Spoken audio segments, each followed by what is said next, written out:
अगर ज़्यादा महिलाएं लीडर बने तो क्या दुनिया में ज़्यादा शांति होगी?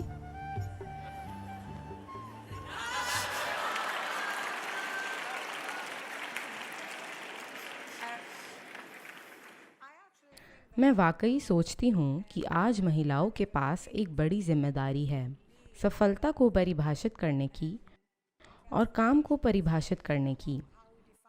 क्योंकि आज दुनिया जैसी है वह पुरुषों द्वारा बनाई गई है और ये कारगर नहीं रहा है।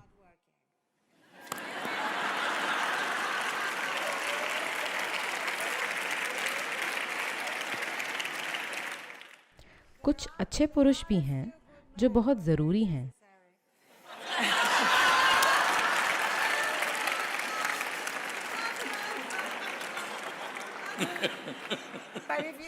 पर जो पहली महिला क्रांति थी उसके बाद से महिलाएं वोट दे पा रही हैं। दूसरी महिला क्रांति जिसका नेतृत्व अमेरिका में बेटी फाइडन और ग्लोरिया स्टेनम ने किया था, उसके बाद हर नौकरी और हर क्षेत्र में महिलाएं शिखर तक पहुंच पाईं। और मुझे लगता है कि तीसरी क्रांति सफलता और काम को दोबारा परिभाषित करेगी। तो मैं आपकी तरह सबसे ऊपर रहना चाहती हूँ के बजाय कहें कि क्या ये वाकई बिजनेस या दुनिया को चलाने का सबसे अच्छा तरीका है? और महिलाएं कह रही हैं नहीं। कई महिलाएं कह रही हैं कि वाकई आज के कॉर्पोरेट ढांचे और राजनीतिक दुनिया को बदलना ज़रूरी है। जिन ढांचों में हम होड़ कर रहे हैं, हम पुरुषों के नियमों के हिसाब से होड़ नहीं करना चाहते। और जब ये बदलाव होंगे और ये हो भी रहे हैं, तब पुरुष वाकई आभार मानेंगे।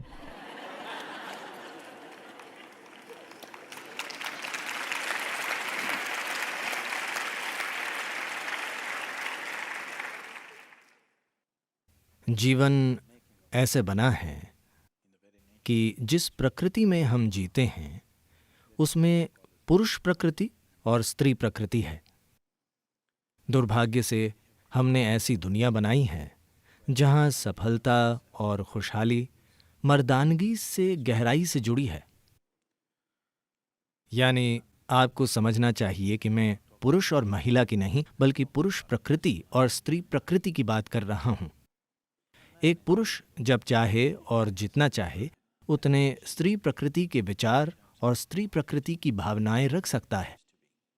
एक स्त्री भी पुरुष की तरह पुरुष प्रकृति के विचार और पुरुष प्रकृति की भावनाएं रख सकती है, अगर स्थिति की मांग हो या ऐसे काम की जरूरत हो तो।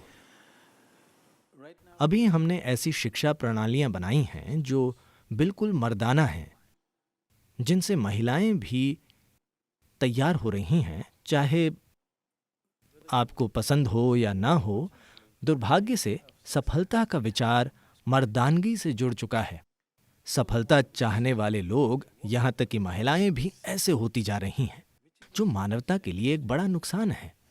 If you take away the feminine from the world, everything that's gentle, everything that's beautiful, everything that's aesthetic, everything that is the subtler aspect of life will disappear and अगर संसार से स्त्री प्रकृति हट जाए तो हर कोमल चीज, हर सुंदर चीज, वो सब कुछ जिसमें सुंदरता है, जीवन की सभी बारीकियां गायब हो जाएंगी और सिर्फ जीवन को चलाने या जिंदा रहने से जुड़े पहलू मौजूद रहेंगे। फिलहाल ये एक गंभीर चिंता है। देखिए, 25 साल पहले एक सामान्य बातचीत में कोई अर्थव्यवस्था को चर्चा करने लायक नहीं समझता था, है ना? हम मौसम और शहर की मसालेदार चीजों की बात करते थे, न कि अर्थव्यवस्था की बातें।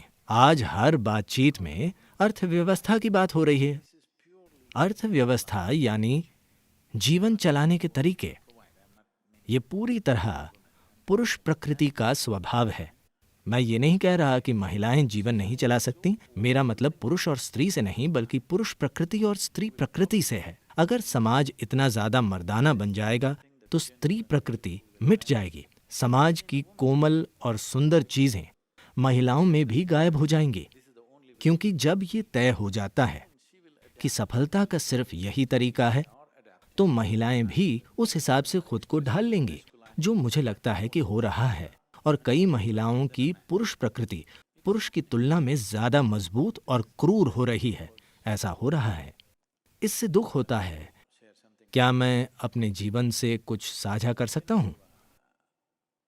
जब हम बड़े हो रहे थे, मेरे पिता डॉक्टर थे। वे चीजें लाते थे। मेरी माँ ने कभी 1 रुपया नहीं कमाया, पर ऐसा कभी नहीं था कि क्योंकि वे नहीं कमाती तो वो कुछ कम है। नहीं, वे सबसे मूल्यवान व्यक्ति थीं। मेरा बचपन ऐसा था, मैं पूरे सम्मान के साथ कह रहा हूं कि मेरा जीवन ऐसे विकसित हुआ था कि मैं बहुत आसानी से अपने पिता के बिना जी सकता था, पर मैं अपनी माँ के बिना अपने जीवन की कल्पना नहीं कर सकता। उन्होंने कभी कुछ नहीं कमाया, पर वो जरूरी नहीं है। पैसा कहाँ से आता था उससे कोई फर्क नहीं पड़ता था, पर घर कैसे चलाया जाता था वही सब कुछ था। मैं आपको सरल बातें बताता हूं। वे घर में सिलाई, कढ़ाई, खाना पकाना सब कुछ करती थीं, क्योंकि वे नहीं चाहती थीं कि कोई और उनके पति और बच्चों के लिए वो काम करें। वे सब कुछ करना चाहती थीं। अगर हम कहीं यात्रा करते थे और हमें सोना होता था और उन्हें तकिए का सफेद गिलाफ दिखता, यात्रा के समय सिर्फ सफेद गिलाफ होते हैं, वे कहती थीं, बच्चे सफेद तकिए पर कैसे सोएंगे? और वे वहीं सुई और धागा निकालकर वहीं 5 मिनट में एक छोटा तोता या फूल सिल देती थी। उस छोटे हरे तोते को देखते देखते मैं सो जाता। ये तोता आज मेरी चेतना में इतना गहराई में बसा हुआ है क्योंकि मेरी देखभाल इतने प्रेम से हुई कि वो छोटा हरा तोता मुझ में बहुत गहरा उतर गया, और कई मायनों में जो मैं आज हूं वो उस छोटे हरे तोते से प्रकट हुआ है जो उन्होंने उस तकिए पर सिला था।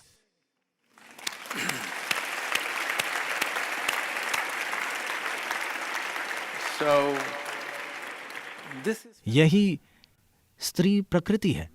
मैं ये नहीं कह रहा कि सभी सिलाई करें, मैं ये कह रहा हूं वो भावना, स्त्री प्रकृति की भावना, और वो जरूरी है।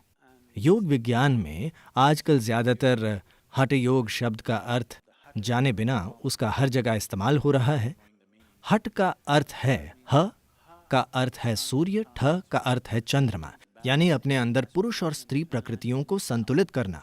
जब ये दोनों चीजें आप में ठीक से संतुलित हों, तभी आप एक पूर्ण इंसान हैं, नहीं तो आप एक तरफा इंसान हैं। आदि योगी जिन्होंने योग की शुरुआत की थी, मुझे पता है कैलिफोर्निया में आपको लगता है मैडोना ने की थी। आदि योगी को पुरुष का परम प्रतीक माना जाता है, पर उनका प्रतीक ऐसा है कि सभी चित्रों में वे आधे महिला हैं और आधे पुरुष। वे परम पुरुष हैं, पर आधे महिला हैं और आधे पुरुष, क्योंकि एक सच्चे इंसान में पुरुष प्रकृति और स्त्री प्रकृति में संतुलन होता है। और मैं समझ नहीं पाता कि ऑफिस में ये कोई मुद्दा क्यों होना चाहिए। हमेशा किसी को पुरुष या महिला के रूप में देखने की क्या जरूरत है? आप उन्हें सिर्फ एक इंसान या एक जीव के रूप में देख सकते हैं।